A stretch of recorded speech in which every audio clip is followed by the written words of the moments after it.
इस क्वेश्चन में एक यूनिफॉर्म रॉड मास m का है, लेंथ l है, standing vertically along y-axis on the smooth horizontal surface with its lower end at the origin. A slight disturbance at t equals 0 causes the lower end to slip on the smooth surface along the positive x-axis direction.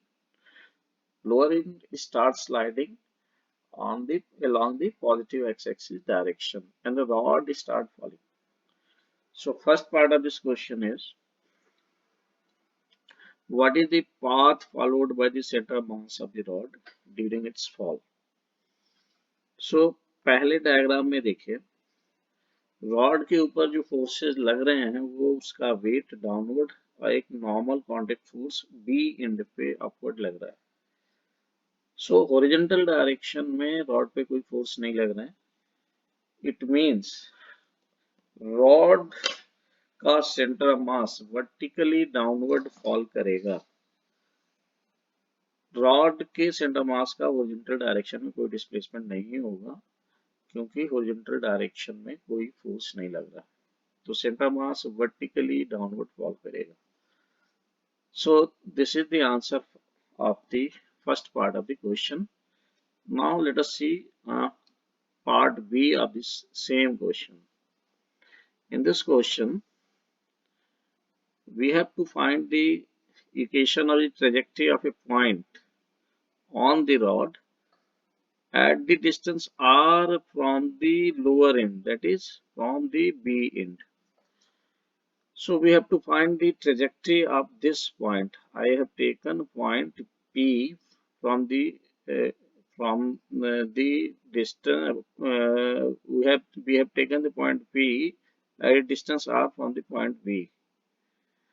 P point के coordinate हमने xy लिया है और इस point की trajectory हमें निकालना है जब रॉड फॉल करेगा. Then let us see in the diagram B. यहाँ पे P का कोऑर्डिनेट xy लिया है तो OQ x हुआ और QP y हुआ. BC रॉड का हाफ पार्ट है यानी L/2 BC का लेंथ हुआ, तो OB की वैल्यू हो गई L/2 cos थीटा. हमने ये एज्यूम किया है कि ये रॉड थीटा एंगल बना रहा है, उस समय OB हो जाएगा L/2 cos theta and PQ at that time will be y. Now हम x की वैल्यू लिखते हैं यहाँ पे, तो x की वैल्यू निकालने के लिए पहले QB निकालेंगे, तो QB की वैल्यू हो जाएगी r cos थीटा और x यानी OQ की वैल्यू हो जाएगी L/2 cos theta minus r cos theta. यहां से हम L/2 minus r cos theta common ले लेंगे. यहां से cos थीटा की वैल्यू x के टर्म्स में निकालिए, तो cos थीटा की वैल्यू x के टर्म्स में हो जाएगा x by L/2 minus r. ये cos थीटा की वैल्यू होगी, इसको हम यूज करेंगे बाद में, तो इसको हम फर्स्ट इक्वेशन लिख लेते हैं. अब यहाँ ट्रायंगल PQB से देखते हैं. ट्रायंगल PQB से हम लिख सकते हैं साइन थीटा इक्वल्स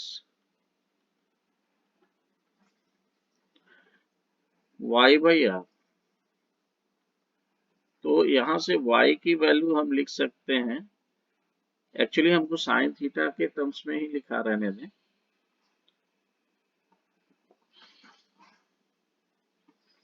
हमें साइन थीटा ही लिखा रहने देंगे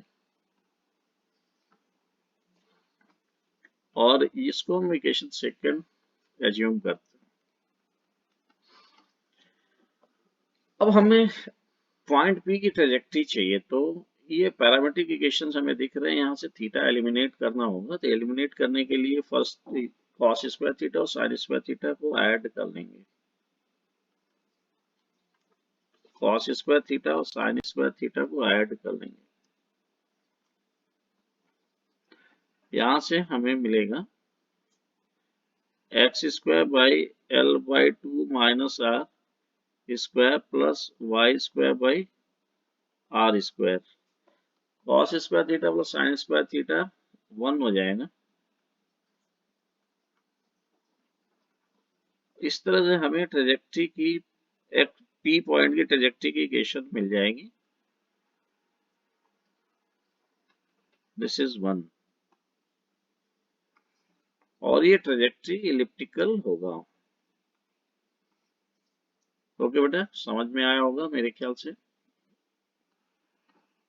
ओके, थैंक यू एवरीवन।